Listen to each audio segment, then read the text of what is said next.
¿Qué tal? ¿Cómo estás? Mi nombre es Adrián Montemayor y bienvenido al estudio bíblico que se llama Jesús es el camino, la verdad y la vida, porque solamente en Cristo hay salvación y solamente en Cristo encontramos la razón de nuestra existencia. No hay más, nadie más puede salvarnos, no hay otro camino, no hay en ningún otro nombre salvación. La Biblia así lo dice, Él es el camino, la verdad y la vida, y por eso se llama ese estudio así, para conocerlo a Él. Hoy vamos a empezar el estudio de Lucas. Vamos a empezar apenas, va a ser la parte uno del Evangelio de Lucas. Y te invito a que te quedes con nosotros y que cada semana a las 9 de la noche, hoy empezamos un poco tarde, pero a partir del próximo lunes a las 9 de la noche, los en vivos por TikTok. Y si te quieres unir al grupo de WhatsApp que tenemos, donde están por Zoom, que se quieran hacer preguntas al último, bueno, mándame un mensaje y con mucho gusto te añado al grupo. Próximamente también vamos a empezar con el curso de discipulado y servidores. Creo que hay pocos servidores, entonces vamos a ver si salen dos, tres servidores, y si no, pues bueno, con el puro curso de discipulado. Si usted se quiere discipular y tomar en serio su crecimiento con Cristo, manda un mensaje y pon la palabra Ariel, me quiero discipular, y te meto al grupo de discipulado que vamos a empezar próximamente también a discipular. ¿Ok? Perfecto. Vamos a abrir nuestra Biblia en Lucas capítulo 1, versículo 1. Y antes vamos a orar. Padre, en el nombre de Cristo Jesús, te damos gracias por la oportunidad que nos das de escuchar tu palabra, sobre todo de estudiarla, Señor, y conocerte un poquito más y de entender verdaderamente tu palabra tal cual y como es. Te pido que tu Espíritu Santo nos hable, nos enseñe y nos revele esta gran palabra, porque fuera de ella no tenemos nada, porque ella nos revela a Cristo Jesús, y yo quiero conocerte más, Señor. Padre, te pido que me des hambre de tu palabra, hambre y sed de tu Espíritu Santo, Señor. Que me des hambre el día de hoy de escuchar lo que tienes para mí. En el nombre de Jesús. Amén. Y pues bueno, vamos a empezar. Versículo uno dice, bueno, antes que nada, el libro que se llama El Evangelio según San Lucas, se cree que lo escribió Lucas. Casi el 100% de los eruditos cree que lo escribió Lucas por diversas razones. Porque cuando se está escribiendo el libro de Hechos, por ejemplo, hay una parte donde dice, eh, estábamos a punto de... Entonces, la persona que está escribiendo la persona que está escribiendo se está incluyendo en la narrativa de ese pasaje.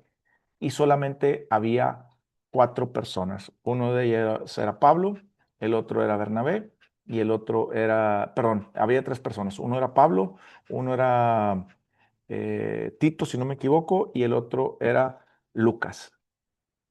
Entonces, la Biblia relata que la persona que escribió el libro de Hechos es la misma persona que escribió el libro de Lucas, porque dice, pues, digamos lo que, perdón, en el libro de Hechos, en capítulo 1, si puedes ir al libro de Hechos, capítulo 1, versículo 1, te vas a encontrar que dice, en el primer tratado, oh Teófilo, hablé acerca de las cosas que Jesús comenzó a hacer y enseñar. Entonces, ¿cuál es el primer tratado? El libro de Lucas. Es decir, el libro de Lucas o el Evangelio de Lucas no está separado del libro de Hechos. Es decir, la persona que escribió el libro de Lucas, que viene siendo Lucas, perdón, el Evangelio de Lucas, digamos lo que hizo dos libros. El Evangelio de Lucas, que viene siendo el primer tratado, los Hechos de Jesucristo, y el segundo libro, que por eso dice los Hechos de los Apóstoles, que en realidad debería llamarse los Hechos del Espíritu Santo, porque es el Espíritu Santo. Aparece más de 42 veces, eh, digámoslo, la frase, el Espíritu Santo dijo, el Espíritu Santo me guió, etcétera, etcétera. Entonces, pues bueno, entonces la misma persona que hizo el libro de Hechos, ese libro es la misma persona que hizo este Evangelio de Lucas. Este Evangelio no tiene firma, o sea, no es como que digas, yo Lucas escribo en mi mano, no. Pero volvemos a lo mismo. ¿Cómo sabemos que esto lo escribió Lucas? Porque en el libro de Hechos, ahorita no me acuerdo el capítulo, pero en el libro de Hechos dice, estábamos, y en esa historia relata que solamente estaba Tito, estaba Pablo y estaba Lucas. Entonces tuvo que haber sido Lucas o tuvo que haber sido Tito, porque Pablo no era. Pero según se cree, según la tradición cristiana judía, pues Tito nunca escribió una carta o no hay nada así. Al contrario, Pablo era el que siempre, perdón, Lucas era el que siempre relataba muchas cosas. Entonces, pues bueno, y Lucas era el compañero fiel de Pablo. De hecho, en la carta de Filipenses y en otras cartas que le escribe a Timoteo, le dice, todos me abandonaron. Nada más está Lucas aquí conmigo, ¿verdad? Mi fiel discípulo. Entonces, Lucas es la persona que se cree casi al 100%. ¿Por qué casi? Porque hay unos eruditos que dudan, pero te estoy hablando que si son 10 duda uno y los otros 9 pues no. Entonces, se cree que Lucas escribió este libro. Lucas tenía una profesión médica, es decir, era una persona que tenía conocimiento de varias cosas, no solamente tenía conocimiento o era una persona, digámoslo, del vulgo. Por ejemplo, Pedro, que fue un pescador, por ejemplo, Mateo, que fue un recaudador de impuestos. Es decir, Lucas sí tenía una escuela o un estudio de medicina. Por eso Lucas tenía una capacidad narrativa mucho más amplia. Y si tú ves el vocabulario, como se escribe Lucas, como lo redacta Lucas, el Evangelio de Lucas, te vas a dar cuenta que es una persona que tenía un léxico profundo y que tenía conocimiento acerca de lo que estaba hablando. Ahora, Lucas nunca fue un discípulo directo de Jesucristo, es decir, Lucas nunca conoció a nuestro Señor Jesucristo físicamente aquí en la tierra. Entonces, ¿por qué Lucas puede relatar un evangelio? Esa es buena pregunta que te tienes que estar haciendo si eres nuevo en el camino de Dios. ¿Por qué Lucas puede relatar un evangelio? Por lo que vamos a ver al principio que dice los primeros versículos. Lucas fue un discípulo fiel que estuvo con Pablo. Muchos en la tradición piensan que estuvo cerca de 20 y tantos años con Pablo, pero como Lucas era un médico, Lucas se enfocaba mucho en los detalles y en las cosas y en la investigación. Una persona que es médica en aquel entonces es muy diferente hoy en día a los médicos. No había internet, no había muchas cosas y eran personas que arrastraban el lápiz, así se le dice hoy en día, ¿verdad? Arrastraban el lápiz. ¿Qué significa arrastraban el lápiz? Eran personas estudiosas de las ciencias médicas que había en aquel momento. Entonces, no eran personas que iban, digámoslo, no eran personas que no era como Pedro, de la gente normal, de un pescador, etcétera, sino que era una persona que tenía un léxico y que sabía hacer investigación. Por eso Lucas, ahorita vamos a ver cómo empieza, dice que Lucas empezó a investigar acerca de los hechos de Jesucristo, ¿verdad? Aparte de que Pablo tuvo muchas revelaciones y se le apareció Jesucristo a Pablo, por lo menos la Biblia narra que se le apareció 2 veces, al principio de su ministerio y luego en Corintios dice que fue llevado al cielo, ¿verdad? Este, y pues bueno, entonces Pablo, donde se le revelaron muchas cosas, entonces Pablo tenía un conocimiento y dos discípulos de Pablo que fueron sus mayores discípulos, uno fue Timoteo y el otro fue Lucas. Pero muchos eruditos creen que Lucas era el discípulo más apegado que Pablo tenía, o digámoslo, el mejor discípulo de Pablo. Entonces, Pablo le transmitió muchas ideas a Lucas de Jesucristo y también Pablo le presentó a los demás apóstoles y Pablo le presentó también a muchas personas que vieron a Jesucristo vivo, porque la Biblia nos dice en 1 Corintios capítulo 15 que se le apareció a más de 500 personas. Pablo conocía casi esas 500 personas que se les apareció vivo nuestro Señor Jesucristo cuando resucitó de los muertos. Entonces, eso quiere decir que Lucas tenía una vasta fuente de información de dónde sacar la verdad. Ahora, Lucas tenía de primera mano los demás apóstoles. Lucas tenía de primera mano a Pablo. Lucas tenía de primera mano a todas las demás personas que habían visto al Señor resucitado. Y Lucas también tenía de primera mano, digámoslo así, a otras personas que también conocieron a nuestro Señor Jesucristo y se dedicaron a servir en la palabra de Dios. ¿Ok? Pues bueno. Eh, Dándote un poquito de paréntesis acerca por qué Lucas escribió un evangelio, siendo él no una persona que vio a nuestro Señor Jesucristo. Bueno, Marcos también fue un discípulo que nunca vio a Jesucristo, pero cuando lleguemos al libro de Marcos te explico la historia de Marcos, ¿ok? Ahorita estamos en Lucas y quiero que veas que Lucas es un evangelio que va enfocado a los griegos, es decir, hay 4 evangelios en la Biblia. El primero es el libro de Mateo, el Evangelio de Mateo, que va enfocado a los judíos y se enfoca mucho en que Mateo dice, se enfoca mucho en hacerles ver a los judíos que todavía no habían salido del cristianismo y a los judíos que ya eran judío-cristianos, es decir, habían salido del judaísmo y eran cristianos, les hace ver que Jesús es el Mesías. Por eso si tú lees el libro de Mateo, el Evangelio de Mateo, te vas a dar cuenta que dijo, como dijo el profeta, y como dijo el profeta, y como dijo el profeta. ¿Por qué? Porque está haciendo referencia a las profecías que los judíos ya conocían. El Evangelio de Marcos va hacia, digámoslo, a los gentiles, pero a todos los gentiles, digámoslo, romanos, por así decirlo, porque hay que recordar que Jerusalén es gobernada, o era gobernada en ese tiempo, perdón, por los romanos. Entonces, el Evangelio de Marcos es un evangelio de mucha acción y se enfoca en explicar un poco las tradiciones judías. ¿Por qué el Evangelio de Marcos no menciona las profecías y por qué el Evangelio de Marcos es un evangelio más corto?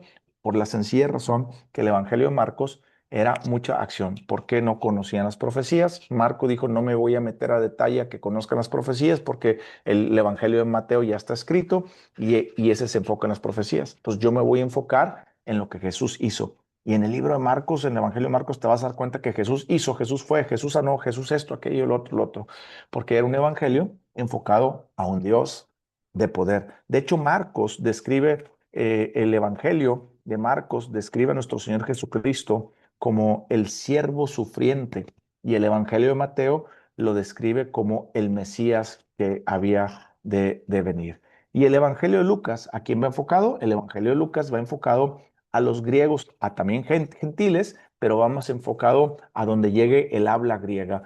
Hay que recordar que antes que los romanos dominaran toda la región de Jerusalén y todo, casi toda la parte del Medio Oriente y parte de Europa, los griegos habían dominado toda esa región. Es decir, ellos conquistaron al imperio griego, los romanos. Entonces, al conquistar toda la parte de los imperios griegos, pues había mucha gente que hablaba griego. De hecho, en la época de nuestro Señor Jesucristo se hablaban 4 idiomas. El primer idioma que se hablaba era hebreo y el hebreo solamente se hablaba en las sinagogas y se hablaba en cosas religiosas como en el templo de Jerusalén, ¿ok? Después se hablaba el arameo. El arameo era el lenguaje común de la calle que hablaban todos los judíos y la gente hablaban acerca en arameo, ¿ok? En la calle, por ejemplo, la mamá judía con el hijo judío hablaban arameo. Para cuando tú ibas con tus amigos, hablaban arameo. Jesús hablaba mucho en arameo, por eso dijo talita cum, ¿verdad? Talita cumi. Y el latín, perdón, no el romano, se hablaba latín. El latín era el lenguaje que se hablaba para las cortes romanas. Por ejemplo, si tú cometías un delito, cometías algo y te iban a juzgar, pues bueno, tenías que hablar latín ahí en esas cortes, ¿ok? Después, el siguiente idioma que se hablaba era ay, perdón, era el griego. ¿Qué ¿En dónde se hablaba el griego? Bueno, el griego se hablaba en las partes comerciales. Es decir, el griego se hablaba había mucho comercio. Y cuando el imperio griego empieza a dominar el Medio Oriente y Europa, estableció vías de comercio. Es decir, ellos desarrollaron caminos que van desde Europa hasta Jerusalén y más para allá, etcétera, etcétera. Entonces, como el imperio griego duró 400, 600 años aproximadamente, 400 y alguna cosa años por ahí más o menos, entonces ya a la gente dominaba el idioma griego como un lenguaje para comercial. Entonces, por eso los evangelios y todo el Nuevo Testamento está escrito en griego. ¿Por qué está escrito en griego? Porque era el lenguaje que se utilizaba para escribir libros. Hay que recordar que los judíos rechazaron al Mesías. Entonces, ¿para qué le vas a escribir en arameo a los gentiles que no conocían el arameo? La mayoría de los gentiles hablaba griego. Entonces, por eso los evangelios están escritos en griego y el Nuevo Testamento está escrito en griego. Y Lucas va enfocado a hablarle a los griegos, a aquellas personas que piensan como griegos y que hablan griego. ¿Ok? Y por último, el evangelio de Juan, que Juan presenta al evangelio a Jesucristo como el Hijo del Dios viviente, va enfocado a toda la iglesia universal para enseñarnos que Jesús es Dios. Bueno, vamos al capítulo 1 de Lucas después de toda esta introducción. Capítulo 1, versículo 1 dice, puesto que ya muchos han tratado de poner en orden la historia de las cosas que entre nosotros han sido ciertísimas, tal como nos lo enseñaron los que desde el principio lo vieron con sus ojos y fueron ministros de la palabra. Me pareció bien, me pareció también a mí, después de haber investigado con diligencia todas las cosas desde su origen, escribírtelas por orden. Oh, excelentísimo Teófilo, para que conozcas bien la verdad de las cosas en las cuales has sido instruido. Si tú lo lees así como yo lo leí, pues vas a decir, órale, qué chido, pues ya entendí un poquito, déjame te lo explico. Esa es, por eso estamos estudiando. En el versículo 1 dice, pues ya que muchos han tratado de poner en orden la historia de las cosas que entre nosotros son ciertísimas, lo primero que tienes que entender es que está hablando la palabra muchos. Había, en la época que Lucas escribió este evangelio, había muchos evangelios apócrifos. Por ejemplo, estaba el evangelio que se cree que es el evangelio de Pedro, pero Pedro nunca escribió ningún evangelio, nunca lo mencionó y nunca menciona a Pedro nada, ni nadie, ni la iglesia primitiva, la primera iglesia, decía que Pedro había escrito un evangelio. Entonces, ¿qué mencionaba ese evangelio? Pues supuestamente había evangelios donde que eran a nombre de Pedro. Pues antes era fácil decir, hice un evangelio o hice algo a nombre de Pedro, pues nadie conocía la firma de Pedro, ¿sí me explico? Entonces, había muchos evangelios rondando en esa época, pero la mayoría eran falsos. Entonces, Lucas escribe para él decir, ¿sabes qué? Yo que conocí al apóstol Pablo, porque en ese tiempo ya no estaba vivo el apóstol Pablo, yo que conocí al apóstol Pablo y que conozco a muchos apóstoles que estaban vivos y que conocí a muchos creyentes y que conocí la historia de nuestro Señor Jesucristo, este, pues lo primero que quiero decirte es que la mayoría de esos evangelios o esas cosas que están, evangelios apócrifos, no son verdad. Entonces yo por eso, fíjate lo que dice, yo por eso te he puesto en orden la historia de las cosas entre que nosotros han sido ciertísimas. Dos cosas. Él no está tratando de poner en orden. Él está diciendo, me di a la tarea de ordenar las cosas, de investigar profundamente y después de tanta investigación, te estoy poniendo cómo sucedieron los hechos. ¿Qué significa que él está diciendo eso? Está diciendo que él investigó con los apóstoles, está diciendo, vuelvo a repetir, que tuvo de primera mano a Pablo, a los apóstoles y a las personas que vieron vivo nuestro Señor Jesucristo y a las personas que no vieron vivo nuestro Señor Jesucristo, pero fueron los miembros de la primera iglesia, esos que se convirtieron en el libro de Hechos. Eso es lo que está diciendo. Me puse a investigar por todos. Después termina diciendo en el versículo 1 de las cosas que han sido ciertísimas. Gloria a Dios, porque nuestro Señor Jesucristo vino en la carne, se hizo hombre, murió por nuestros pecados y resucitó al tercer día. Eso te está diciendo ahí que todo lo que él está escribiendo en este libro o escribió es ciertísimo. Fíjate cómo dice la palabra, que nos han sido ciertísimas entre nosotros, que si tú te pones a investigar cómo está escrito, dice entre nosotros, eso es lo que te está diciendo que el círculo de Lucas para la investigación se basa en las personas que vieron a nuestro Señor Jesucristo vivo o aquellas personas de primera fuente. Es decir, la investigación de Lucas está catalogada no solamente por algunos cristianos, sino por personas fuera del cristianismo que han estudiado historia y que son historiadores, están catalogadas como una investigación profunda y como una persona que narra hechos históricamente. Es decir, muchos historiadores le dan el título también a Lucas como un historiador verdadero porque detalla mucho las cosas. Eso quiero que pongas atención. En el Evangelio de Lucas se detalla mucho las cosas. Por eso aquí Lucas te está detallando que esas cosas son ciertísimas. Primero nos está detallando que puso todo en orden. Segundo, las historias. Tercero, te está diciendo las que fueron ciertísimas. Es decir, entre nosotros. Entonces, ¿te das cuenta tanto detalle en un versículo? Versículo 2, tal como nos lo enseñaron.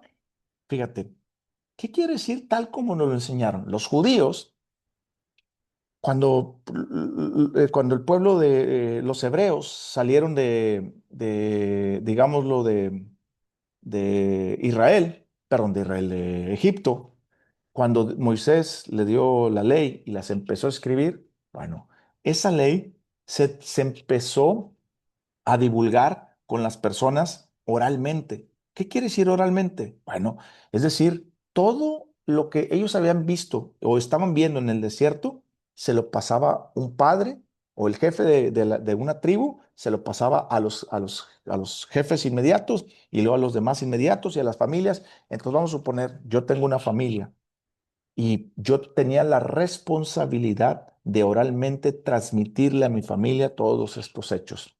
Es decir, por eso la Biblia, desde el Génesis hasta los primeros 5 libros, que es Génesis, Éxodo, Levíticos, Números y Deuteronomio, esos primeros 5 libros, se transmitieron oralmente esos libros. Es decir, por eso podemos comprobar que los primeros 5 libros son verdaderos. ¿Por qué? Porque la tradición oral judía comprueba eso. ¿Qué quiere decir lo que estamos viendo en el versículo 2? Exactamente lo mismo, que después de 4000 años, más o menos, habían pasado 4000 años y luego 2000 años de la muerte de Jesucristo ahorita, 4000 años cuando llegó nuestro Señor Jesucristo a la tierra, está diciendo Lucas que tal como nos lo enseñaron, es decir, es una tradición de enseñanza. Todos los hechos que Jesucristo hizo y lo que dijo no fue solamente algo aislado que pasaron y ya quedaron así y nadie anotó ni hizo nada. No, los judíos tienen la tradición de guardar todo lo que ellos ven y todo lo que nuestro Señor Jesucristo les dijo para transmitirlo oralmente. Y eso es lo que está diciendo el versículo 2, tal cual nos lo enseñaron. Fíjate, quiero que veas las palabras, tal como nos lo enseñaron. ¿Qué significa tal como nos lo enseñaron? Está diciendo que no hay ninguna sombra de variación. Está diciendo que no está metiendo ninguna opinión personal y está diciendo que no está metiendo nada que no haya sido enseñado y no por una persona, por varias personas que se dedicaban a enseñar eso entre los primeros, es decir, los apóstoles y los primeros cristianos. Es decir, él fue con esas personas. ¿Estás entendiendo lo que está diciendo aquí Lucas? Para que veas el detalle que tiene. Dice, los que desde el principio, fíjate lo que dice, desde el principio lo vieron, no los que llegaron al final, no los que llegaron en medio, los que desde el principio lo vieron. No, es decir, Lucas no investigó a personas que habían oído de Jesucristo, sino a personas que habían visto a nuestro Señor Jesucristo. Por eso dice, el principio lo vieron con sus ojos y no solamente personas que lo vieron con sus ojos, porque pues pudieron haber muchas personas que vieron a Jesús, pero después no lo siguieron, ¿cierto? Y esos pues a lo mejor pueden contar un relato malo, pero fíjate lo que dice ahí que con sus ojos lo vieron al principio y fueron ministros de la palabra. Es decir, él descartó a todas las personas que habían visto a nuestro Señor Jesucristo y no se dedicaron a llevar a cabo la misión de nuestro Señor Jesucristo. ¿Cuál misión? La que nos dice en Marcos capítulo 16, versículo 15, ir por todo el mundo y predicar el evangelio y hacer discípulos y toda esa parte. Entonces, Lucas solamente entrevistó a personas que habían visto a nuestro Señor Jesucristo y segundo, que se dedicaban a ministrar la palabra de Dios. ¿Ahora entiendes la fidelidad de este evangelio? Versículo, versículo 3. Me ha parecido también a mí, después de haber investigado, ¿te estás dando cuenta? Después de haber investigado con diligencia. La palabra diligencia, mira, si no estuviera la palabra diligencia, lo podemos leer de haber investigado todas las cosas, pues puedes entender, ok, lo investigó. Pero Lucas se mete y te está aclarando que él fue diligente, minucioso, perdón, que fue una persona que se metió hasta lo profundo para entender que lo que iba a escribir había sido 100% verdad. Por eso en el versículo 1 termina diciendo las cosas que son ciertísimas. ¿Por qué termina una conclusión diciendo que son ciertísimas? Por la investigación, ¿no? Es decir, tú no puedes decir que algo fue cierto si no tienes los pelos de la burra en la mano, ¿cierto?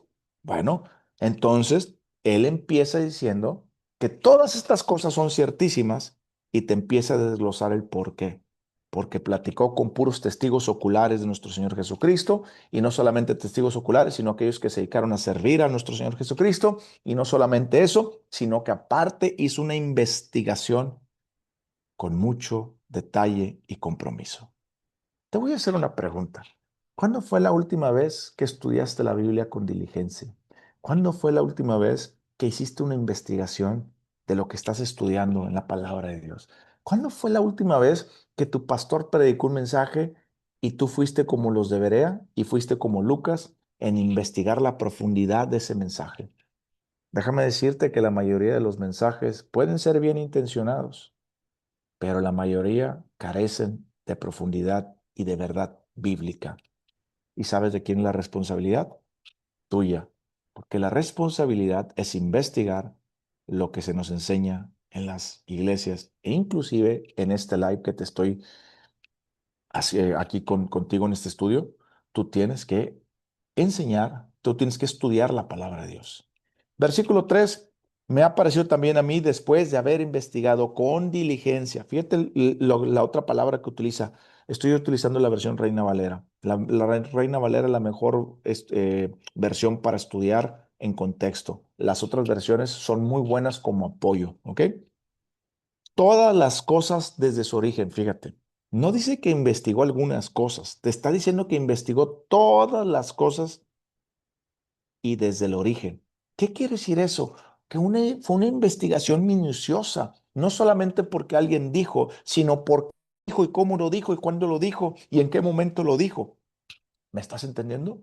La investigación de Lucas fue una investigación de raíz que no se quedó superficialmente, como muchos hoy en día. Hoy muchos de nosotros queremos aprender algo y usamos el ChatGPT o echamos el Gemini o lo buscamos en Internet y agarramos dos, tres cosas que dicen y ya que nos creemos sabios en nuestra propia opinión. Por eso hay tantas personas mal medicadas y por eso hay tantas personas con remedios malos. ¿Por qué? Porque no tienen una profunda investigación. Pero cuando hay una persona que estudia y profundiza, por ejemplo, los médicos, mi respeto para los verdaderos médicos se matan 6 a 8 años estudiando, ¿cierto? Con la especialización y todo. Y terminan siendo médicos. ¿Por qué? Por el conocimiento que tienen. ¿Por qué yo no puedo ser médico? Porque no tengo ese conocimiento. Y por más que me meta a ChatGPT, por más que estudie esto y lo que tú quieras, nunca voy a tener ese conocimiento de profundidad hasta que no me meta a estudiar. Entonces, eso es lo que está diciendo ahí, desde su origen. Quiero que entiendas que Lucas fue directamente hacia abajo. Escribe por orden, oh excelentísimo Teófilo. Fíjate lo que dice la, escribírtelas por orden. No solamente se dio la tarea de investigar que fueran verdad y cómo sucedieron los hechos, sino que se dio la tarea de ordenarlas. Es decir, el Evangelio de Lucas es el Evangelio que todo está ordenado cronológicamente. Por ejemplo, el libro de Mateo, el libro de Marcos y el libro de Juan no tienen un orden cronológico. Jesús a lo mejor en el capítulo 3 aparece un milagro y en el capítulo 7 8 aparece otro milagro. La Biblia o ese evangelio no está hablando cronológicamente, está hablando solamente de los hechos, ¿ok? Entonces, esos evangelios no están cronológicamente, aunque hay algunos que por momentos parece estar cronológicos, no está. Este evangelio de Lucas sí fue un evangelio estudiado, como te vuelvo a decir, por todos los discípulos que había en ese momento, para ponerlos en orden cronológico. Entonces, el Evangelio de Lucas es tomado como una historia de nuestro Señor Jesucristo en orden cronológico. ¿Ok? Y fíjate lo que dice, esta palabra casi nadie se fija, yo tampoco me había fijado antes. Excelentísimo. La palabra excelentísimo solamente se utilizaba para oficiales romanos o para personas de alto grado o rango en el Imperio Romano, o también se utilizaban para, para los patrones, los jefes de una persona. Se cree que Teófilo era una persona prominente dentro del Imperio Romano o era un patrón de Lucas. Es decir, ¿qué significa esto? Que esta persona, Teófilo, era una persona que con sus bienes le daba ofrendas a Lucas para que Lucas siguiera adelante su ministerio. Por eso le dice excelentísimo Teófilo. Versículo 4.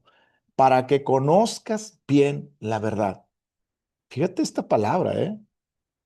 No solamente es conocer la verdad, para que conozcas bien la verdad. Por eso mi crítica siempre mucho es en contra de las iglesias que no estudian la palabra de Dios, tanto los pastores como los líderes. Una cosa es leerla y otra cosa es estudiarla. Hoy en día, la mayoría de los cristianos no conocen bien la verdad. Conocen la verdad, pero no la conocen bien.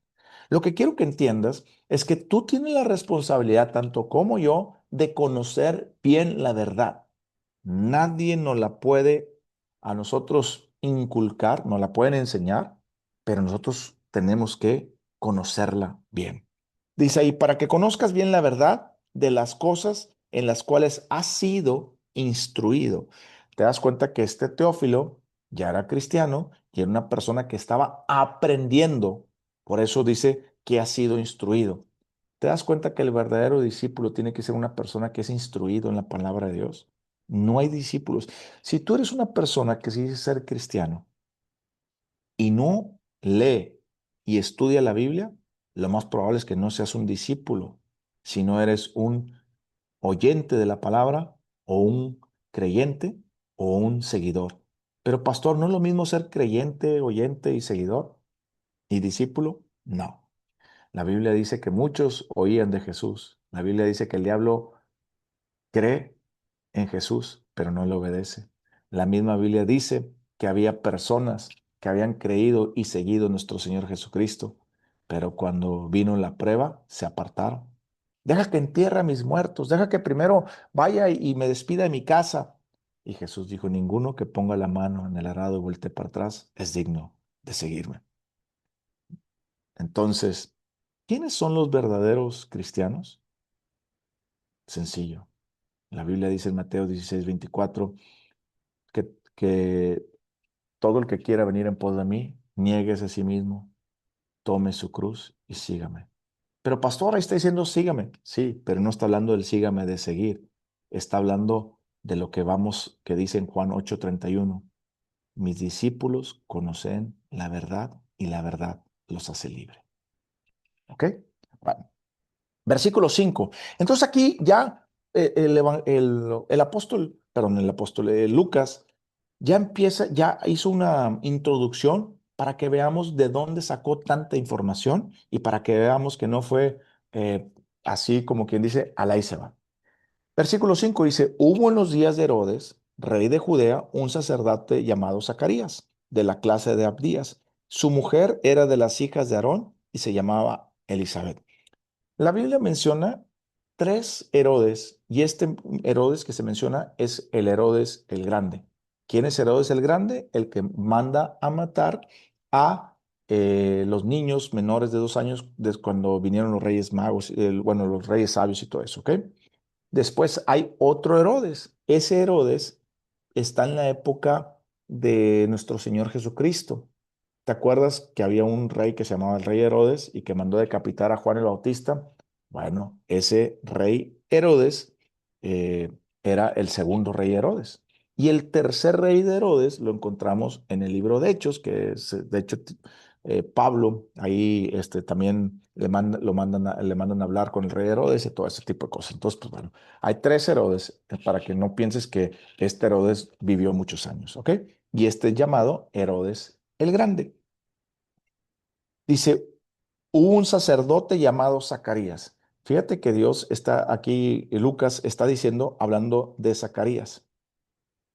Quiero que entiendas que hasta este punto, versículo 5, habían pasado 400 años de silencio profético en el pueblo de Israel. Es decir, desde el último libro, que es el libro de Malaquías, aunque hay algunas Biblias que el último libro del Viejo Testamento no es Malaquías, porque el libro de Malaquías termina en maldición y los judíos no quieren terminar en maldición, entonces muchas Biblias han cambiado el orden y han puesto el libro de Números al final como del Último Testamento, perdón, como del Último Testamento. Pero en la mayoría de las Biblias te vas a encontrar que es Malaquías, ¿ok? Bueno, desde Malaquías hasta este capítulo 1, versículo 5, había 400 años de silencio profético de Dios.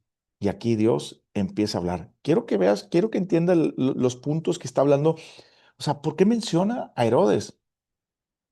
Sencillo, porque, porque Lucas sabía que había otros dos Herodes. Después dice ahí un sacerdote llamado Zacarías. ¿Por qué menciona un sacerdote? Hay que entender que Lucas pone mucho detalle. ¿Qué significa que sea un sacerdote? Que era una persona consagrada y dedicada a Dios.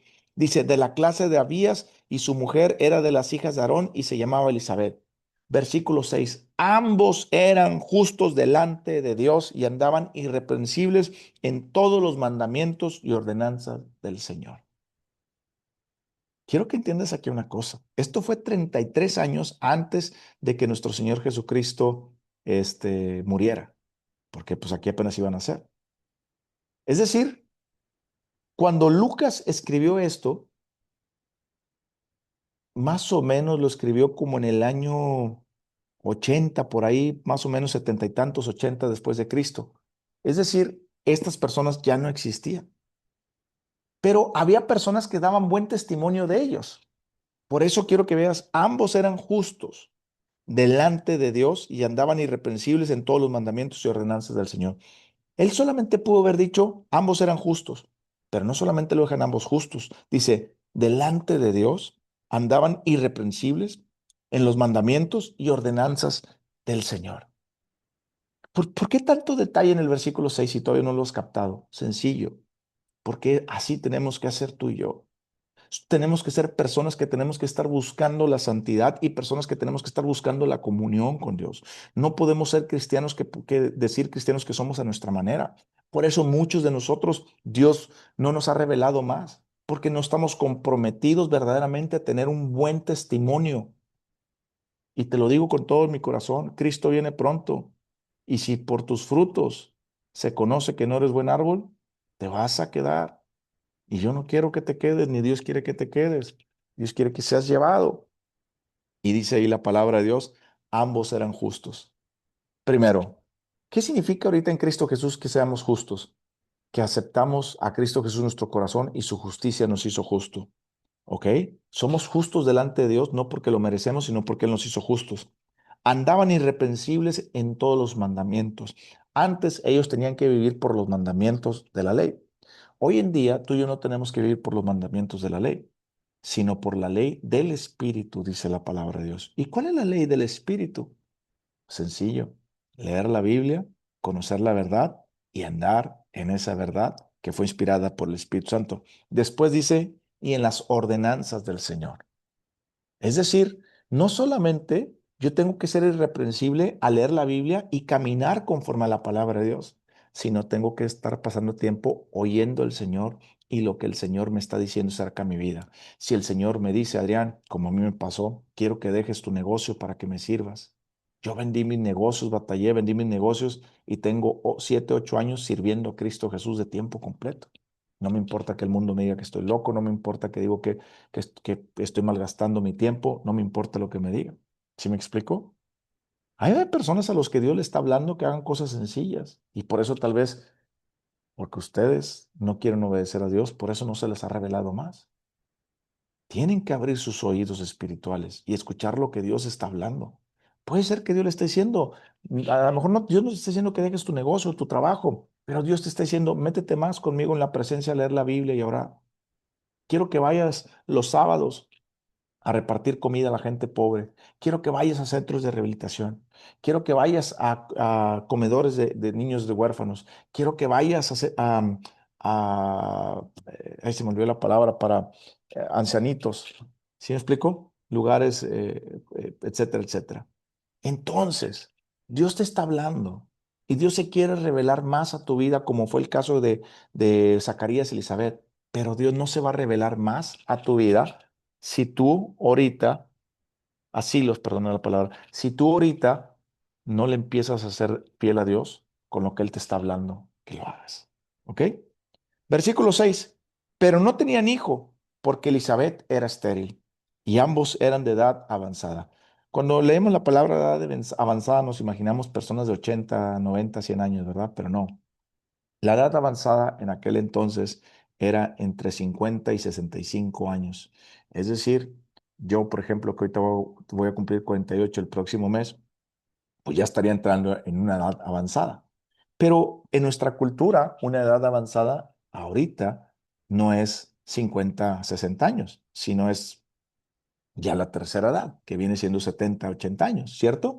Pero en la cultura aquel entonces, como la gente no vivía tanto, pero pastor, ¿cómo no vivía tanto si vivían 1000 años o 600? No, eso era después de Adán, es decir, los primeros 1000 años de la vida. Después de los 1000 años, la gente fue viviendo menos y menos y menos y menos y menos. Había muchas enfermedades, muchas cosas, etcétera, etcétera, etcétera. Hoy en día nosotros tenemos un promedio más longevo de vida que en aquella época, ¿ok? Bueno, entonces, ¿cuántos años tenían? Más o menos como 60, 65 años. Versículo 8. Aconteció que ejerciendo Zacarías el sacerdocio, quiero que entiendas esto. Vuelvo a repetir, todas las cosas que Lucas pone, no las pone por poner ni porque se ven bonitas, sino que Lucas te está dando muchas claves, ejerciendo el sacerdocio. Déjame decirte una cosa, Dios no ha hablado tu vida porque tú no estás ejerciendo como un hijo de Dios lo que te toca hacer. Dios no está hablando tu vida porque tal vez tú no estás ejerciendo lo que te toca hacer como miembro de una iglesia. Dios no está hablando tu vida porque tal vez Dios te ha hablado que hagas cosas para Él que tú no has hecho. ¿Quieres que Dios hable a tu vida? ¿Quieres que te diga Dios y escuchar claramente a Dios y entender el propósito de Dios para tu vida? Tienes que empezar a ejercer. Pero pastor, ¿ejercer qué? Sencillo. Toda persona que es cristiana se tiene que preparar para discipularse para después servir a Dios. Es decir, si yo todavía no me he preparado, prepárate, discipúlate. Si tú ya te discipulaste y eres un discípulo, pues sirve. La Biblia dice, id por todo el mundo, predicar el evangelio y hacer discípulos, sanar a los enfermos, a los leprosos, todo. ¿Sí me explico? Tal vez no es que Dios quiera estar callado en tu vida. Tal vez Él está callado porque no estás ejerciendo lo que Él te está llamando a hacer. Versículo 8. Aconteció que ejerciendo Zacarías el sacerdocio delante de Dios, gloria a Dios, según el orden de su clase, conforme a la costumbre del sacerdocio, le tocó en suerte ofrecer el incienso entrando en el santuario del Señor. Es decir, ante los sacerdotes había un orden, se daban suertes en aquel entonces. ¿Qué significa una suerte? Pues tiraban unas piedras y como caía la piedra, señalaba a quién le tocaba el orden. ¿Ok? Hoy en día, pastor, ¿puedo tirar hoy en día piedras y que caigan como un No, hoy en día la Biblia no nos manda a seguir digámoslo, las formas del Viejo Testamento, sino las del Nuevo Testamento. Entonces, pastor, ¿cómo me puedo guiar? Por el Espíritu Santo. Pero, pastor, es que no lo oigo. Pues no lo oyes porque no pasas tiempo estudiando la palabra de Dios, ni estás ejerciendo lo que Dios te ha llamado a hacer. Versículo 10. Y toda la multitud del pueblo estaba afuera orando a la hora del incienso. Y se le apareció un ángel del Señor, puesto en pie a la derecha del altar del incienso. Se le apareció un ángel del Señor, está diciendo ahí Lucas. Es decir, un mensaje que viene de Dios. Y se turbó Zacarías al verle y sobrecogió temor.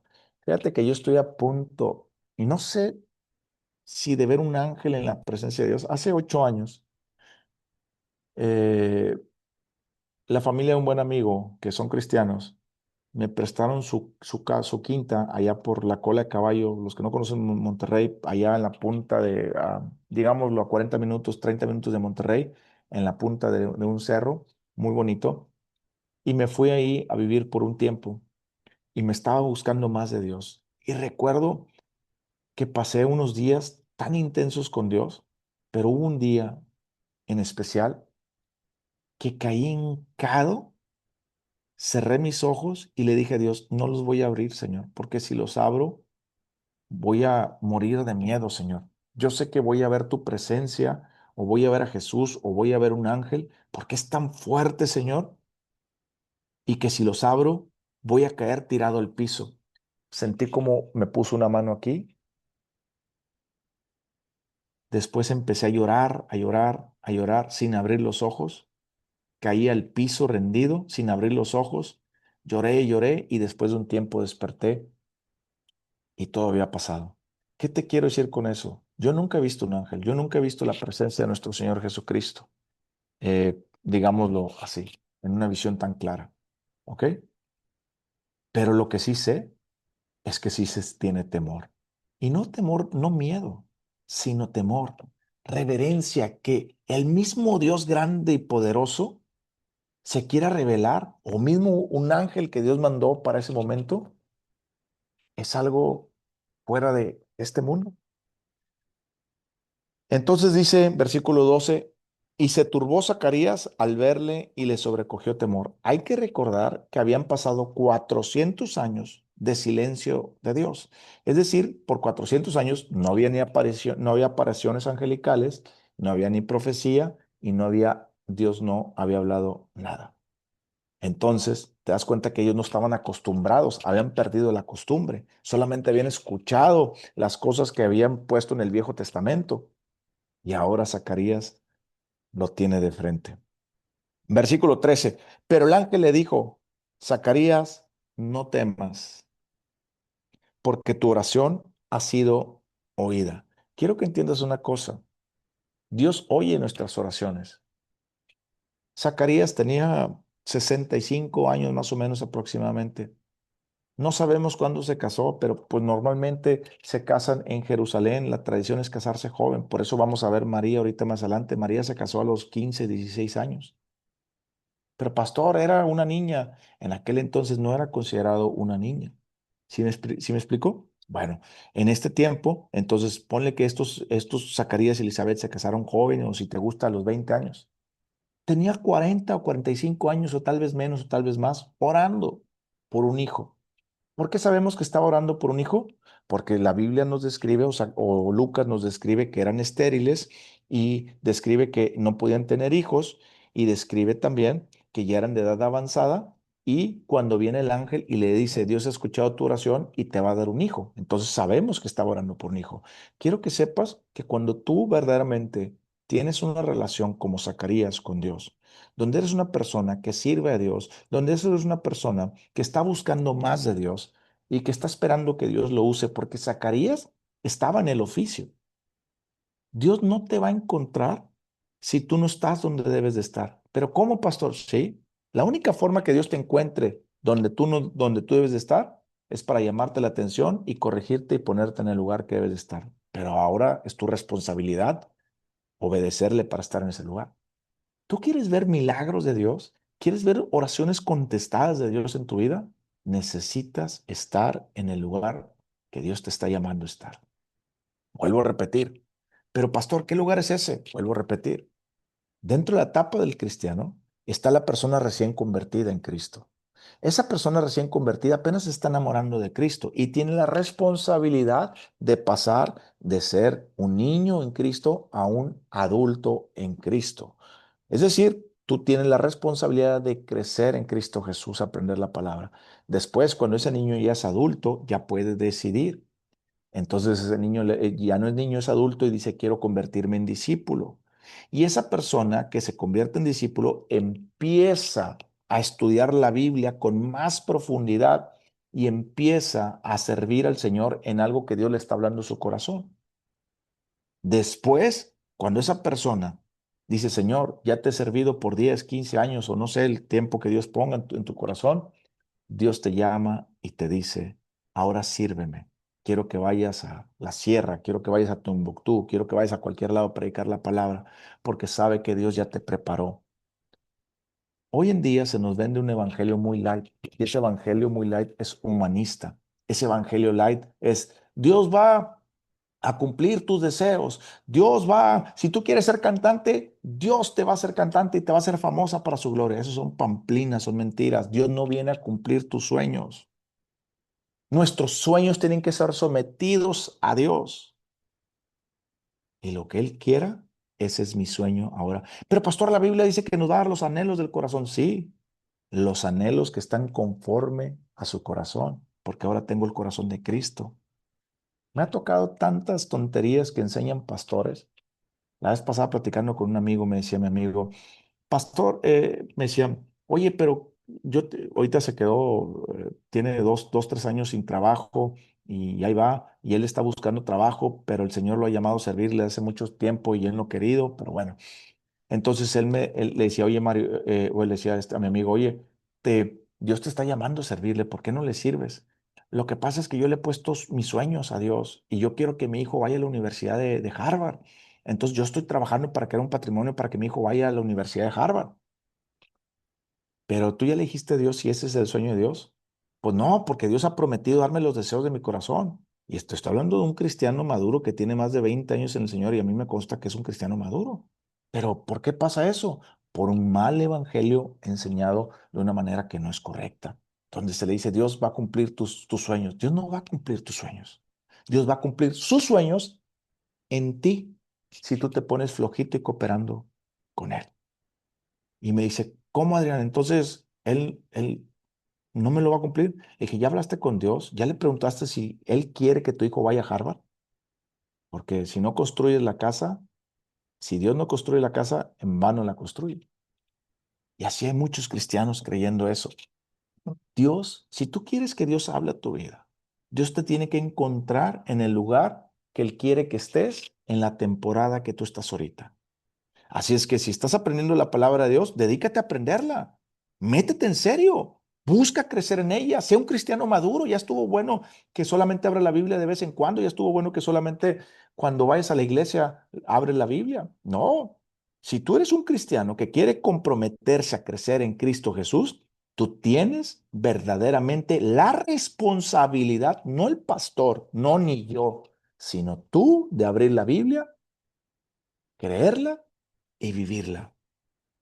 Y después que llegues a esa madurez, tú tienes la responsabilidad de convertirte en un discípulo. ¿Sabes qué es un discípulo? Negarse a sí mismo, tomar su cruz y seguirle. Y después tú tienes la responsabilidad de servirle. Señor, ya comprendí, ya me discipulé, ya maduré, ya me discipulé. Aquí estoy, Señor. Lo que quiero hacer, Señor, es servirte porque ya entendí que la vida es tuya. La vida no se trata para yo realizar mis sueños, para yo tener una mejor casa, un mejor carro, para tener el mejor negocio. Esto se trata de ti, Señor, y pronto vienes y personas están muriendo porque no te conocen y yo no estoy haciendo nada. ¿Estás entendiendo? ¿Estás comprendiendo? Muy a gusto en tu trabajo, muy a gusto con tu familia, muy a gusto con todo. Y las cosas del Señor. No solamente es un Dios de domingos, es un Dios que nos marca nuestra vida para vivirla para Él. Versículo 11, perdón, versículo 13, pero el ángel le dijo, Zacarías, no temas porque tu oración ha sido oída y la mujer Elizabeth te dará a luz un hijo y llamará su nombre Juan. Le está dando la contestación de lo que había orado Zacarías. Es bien fácil decir, Señor, ya oré a ti. Yo sé que Dios va a contestar mi oración. La pregunta, ¿eres como Zacarías? ¿Te está encontrando Dios donde Él quiere que estés? Versículo 14, y tendrás gozo y alegría, y muchos se regocijarán de su nacimiento. Versículo 15, porque será grande delante de Dios, no beberá vino ni sidra, y será lleno del Espíritu Santo, aún desde el vientre de su madre. Juan el Bautista fue la primera persona que fue lleno del Espíritu Santo sin contar a nuestro Señor Jesucristo. Antes, en el Viejo Testamento, las personas no podían ser llenas del Espíritu Santo. Antes, el Espíritu Santo venía sobre ellos. ¿Por qué no podían ser llenas? Te lo voy a explicar rápidamente. La Biblia nos enseña que cuando vino Cristo Jesús y murió por nosotros y resucitó, su sangre nos lavó, nos compró y perdonó todos nuestros pecados y nos hizo una creación nueva. Es decir, mi espíritu ahora es un vaso nuevo para Dios, donde su espíritu puede estar dentro de nosotros para ser llenados. En el Viejo Testamento, como Jesús no había venido, ni muerto, ni resucitado, no éramos vasos nuevos. El Espíritu Santo solamente venía sobre ellos. Es decir, no estaba dentro de ellos, sino sobre ellos. Por eso Sansón tenía mucha fuerza, por eso Salomón tenía mucha sabiduría, etcétera, etcétera. Pero en el Nuevo Testamento, al venir Cristo Jesús, somos llenos. Pero pastor, aquí todavía no había muerto Jesucristo y está diciendo que Juan ya había sido lleno. Bueno, Esa es una excepción de la regla. ¿Por qué? Porque tenía un propósito divino que cumplir de esa manera. Porque Jesucristo, la forma en que Juan fue llenado, lo vamos a ver más adelante, era cuando Jesucristo estaba en el vientre de María. María va con su prima, bueno, no con su prima, con su familiar Elizabeth, va con Elizabeth y al hablar María, Jesucristo ahí mismo dice que se mueve y Elizabeth dice que también se movió su hijo y ahí dice la Biblia que fue lleno del Espíritu Santo. ¿Ok? Pero bueno, es otra historia para cuando lleguemos allá. Versículo 6, dice, versículo 16, y hará que muchos de los hijos de Israel se conviertan al Señor Dios de ellos. ¿Te estás dando cuenta que Juan tenía una misión específica a los hijos de Israel? Juan no iba a los gentiles. ¿Quiénes son los gentiles?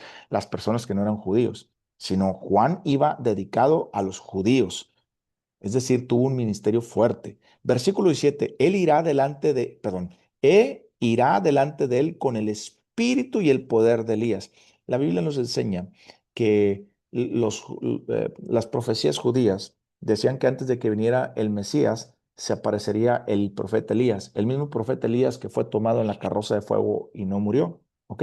Que se lo llevó el Señor. Dicen que vendría. Entonces, los judíos siempre han creído que Elías tiene que venir físicamente, pero la profecía no era que Elías viniera físicamente, sino aquí no la está explicando en el versículo 17, sino que tendría un ministerio como el ministerio de Elías. Es decir, Elías fue un profeta poderoso. Si tú ves los milagros que hizo Elías, te vas a quedar con el ojo cuadrado. Y es lo que está diciendo aquí. Vino con el espíritu y el poder de Elías para hacer volver los corazones de los padres a los hijos y de los rebeldes a la prudencia de los justos, para preparar al Señor un pueblo bien dispuesto. Déjame decirte una cosa. Elías no tenía el ministerio de reconciliación. Elías tenía un ministerio donde hablaba, caía fuego del cielo. Pero me estás diciendo que también hacía esos milagros porque vino con el poder del Espíritu Santo. Y dice que con el, perdón, con el poder del espíritu de Elías, no. Él está diciendo que iba a hacer milagros más poderosos. ¿Pero cómo? La reconciliación. A él le tocó hablar de nuestro Señor Jesucristo. Preparen el camino porque el Mesías ya viene. Y las personas se contristaban de corazón y su corazón estaba dispuesto a escuchar de Dios para entregar sus vidas a ese Mesías que estaba llegando al mundo. O en aquel entonces que se iba a revelar ante el pueblo judío. ¿Te estás dando cuenta que el mayor milagro no es ver ángeles, no es ver fuego caer, no es ni sanidades? El mayor milagro son personas derretidas, arrepentidas de corazón, buscando a Dios para convertirse al Dios vivo. Ese es el mayor milagro, el nacimiento de Cristo en tu corazón. Y de los rebeldes a la prudencia de los justos para preparar al Señor un pueblo bien dispuesto. Juan tenía el ministerio de hablar de Jesucristo, que él iba a venir, porque Juan, cuando Juan empieza su ministerio, él todavía no había bautizado a nuestro Señor Jesucristo. Él dice, a mí me mandó Dios a decirles que ya pronto viene el Mesías. Preparen sus corazones, arrepiéntanse. Generación de víboras, les decía. Versículo 18. Dijo Zacarías al ángel, ¿en qué conoceré esto? Porque yo soy viejo y mi mujer es de edad avanzada. Respondió el ángel, le dijo, yo soy Gabriel que estoy delante de Dios y he sido enviado a hablar y a darte estas buenas nuevas. Aquí empiezan las buenas nuevas. El evangelio, la palabra evangelio significa buenas nuevas. Y aquí empiezan las buenas nuevas, el Evangelio de Jesucristo, cuando se dice que Juan empieza a hablar de aquel que había de venir. Versículo 20, y ahora quedarás mudo y no podrás hablar hasta el día en que esto se haga, por cuanto no creíste mis palabras, las cuales se cumplirán a su tiempo. Digo, hay que ponernos en los zapatos de Zacarías. Había 400 años de silencio, donde no habían visto el poder de Dios, donde ya no conocían el poder de Dios, porque Dios ya estaba, digámoslo, por 400 años cayó en silencio. Y de repente se aparece un ángel y de repente creerle, pues esa parte fue la parte difícil. Y Zacarías no creyó. ¿Qué? Te voy a hacer aquí una pregunta. Nosotros ya tenemos toda la Biblia escrita, ya tenemos todos los hechos de nuestro Señor Jesucristo y tenemos todos los hechos del Antiguo Testamento donde vemos el poder de Dios. ¿Por qué dudas? ¿Por qué dudas de la palabra de Dios? ¿Por qué dudas cuando estás buscando a Dios por tu sanidad? ¿Por qué dudas cuando estás pidiendo a Dios por una situación en particular? ¿Por qué dudas cuando estás pasando por una necesidad y sabes que la palabra de Dios dice que por sus llagas fuiste sanado o mi Dios suplirá todo lo que os haga falta en Cristo Jesús? ¿Por qué dudas en creer que Jehová es tu pastor y nada te faltará? ¿Por qué dudas? Zacarías tenía una razón de dudar, 400 años de silencio y no tenía el evangelio que hoy tenemos, ni las cartas paulistas, ni todo lo demás. Tú y yo hoy no tenemos excusa. Tú y yo hoy no podemos dudar. Y no te lo digo como que si yo nunca he dudado. No, claro, yo he dudado muchas veces, pero tan pronto dudo y caigo y digo, Señor, perdóname, dudé. Dios es tan bueno que me lava y me limpia. Y de ese momento yo hago la firme decisión de meterme más en la palabra de Dios para no dudar y seguir creyéndole a Dios lo que le estoy pidiendo a Dios. La pregunta aquí contigo es, ¿qué tanto tú estás buscando a Dios para creerle? Tal vez no estás viendo los milagros de Dios porque dudas. Y tú y yo ya no tenemos para dónde hacernos. Tenemos la palabra de Dios. Versículo 21. Y el pueblo estaba esperando a Zacarías y se extrañaba de que él se demorase en el santuario. Pero cuando salió, gloria a Dios, no les podía hablar y comprendieron que había visto visión en el santuario y él les hablaba por señas y permaneció mudo. Y cumplidos los días de su ministerio, se fue a su casa. Después de aquellos días, concibió su mujer Elizabeth y se recluyó en casa por 5 meses. Así ha hecho conmigo el Señor en los días en que se dignó quitar mi afrenta entre los hombres. Pon atención. ¿Cómo sabemos que Zacarías ya no dudó después de ese momento? Porque se fue a hacer la tarea. ¿Sí me entiendes? Si Dios le dijo, vas a tener un hijo, y él ya tenía como 65 años y su esposa era estéril, pues ¿qué crees que fue a buscar a la esposa? Claro, a tener relaciones matrimoniales como cualquier casado. ¿Por qué? Porque él tenía que creer que lo que Dios le había dicho era verdad y que iba a tener un hijo. Imagínate convenciendo ahí a la esposa y luego mudo sin poder hablar. Imagínate. ¿Te das cuenta que Zacarías dudó en su momento, pero después dejó de dudar y se fue a hacer la tarea? Aquí es donde muchos cristianos caen. Muchos cristianos reciben eso o quieren ver algo de Dios, pero dudan. Y cuando Dios les habla, le dice, arrepiéntete porque dudaste, porque la Biblia nos dice en Romanos que toda duda es pecado. La duda es pecado, lo dice Romanos bien claramente. Entonces, si yo dudo, es pecado. ¿Ok? Pero al momento de yo reconocer que dudé, le pido perdón a Dios, Dios me lava y me limpia de ese pecado. ¿Ok? Pero ya no puedo seguir dudando. Y Zacarías dejó de dudar. Hasta aquí vamos a dejarle el versículo 25. Ya después, primero Dios, tocaremos en la siguiente semana del versículo 26 en adelante. Quiero que veas lo que Lucas escribe con mucho detalle, muchas cosas. Quiero que por favor en tu casa le des una estudiada, otra estudiada a este capítulo 1 para que veas versículo por versículo, palabra por palabra, que las cosas que pone Lucas ahí no son por casualidad, sino que las pone verdaderamente para darnos una mayor amplitud y también una profundidad más precisa de lo que Dios quiere verdaderamente que entendamos en su palabra.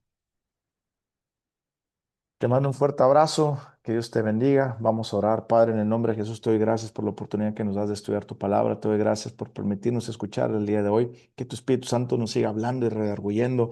Y gracias, Señor, porque hemos comprendido, Padre, que tú hablas y sigues hablando en nuestras vidas.